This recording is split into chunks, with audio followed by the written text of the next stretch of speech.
فرشته عالمي کوم بد کارونه کوي افغانان دې ضرور او خامخا دغه ویډیو وګوري. ویډیو را سره طرفه پورې وګورئ تر څو تاسو خبر شئ چې فرشته عالمي کوم ناوړه او بد کارونه کوي. ګرانو کتونکو السلام علیکم.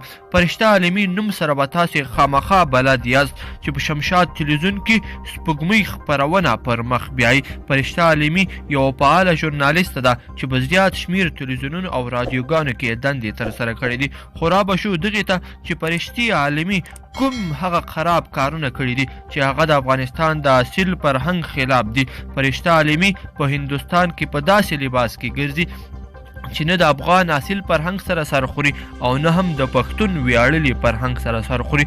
د فرشتې عالمي بل فاحش کار دا دی چې د ټیک ټاک په نامه اپلیکیشن چې غټه فاحشه پکې روانه ده چې هغه پکې داسې ویډیوګانې جوړوي چې ځوانان او نوی نسل د بدعملۍ طرف ته بیایي. د ټیک ټاک په نامه اپلیکیشن چې تیر کال پلی سټور ته پبلیش شوی دی د بهرنیانو یوه ښکاره لومه ده چې زموږ زیات شمېر وروڼه او خویندې پکې مبتلا دي. دوی ویډیوګانې جوړوي په بې پردي او سرتور سره ټیک ټاک ته ویډیوګانې پورته کوي او بیا یې مینوال زیات تشویقوي. خو له دې نه دي خبر چې موږ په څه لګیا یو. کابو 2 میاشتې وړاندې یوه ډاکټره چې ځان یې افغانه معرفي کوو خو په اصل کې د کوزي پښتونخوا وه د بهرنیانو په لومه کې غورځېدلې وه. هغه به په لومړي ځل په نیم شکل سره لایف راتلله او ځوانانو به تشویقوله چې وروسته یې په لایف شکل سره قرآن کریم وسوځولو چې دا د یوه له افسوس څخه ډکه خبره ده.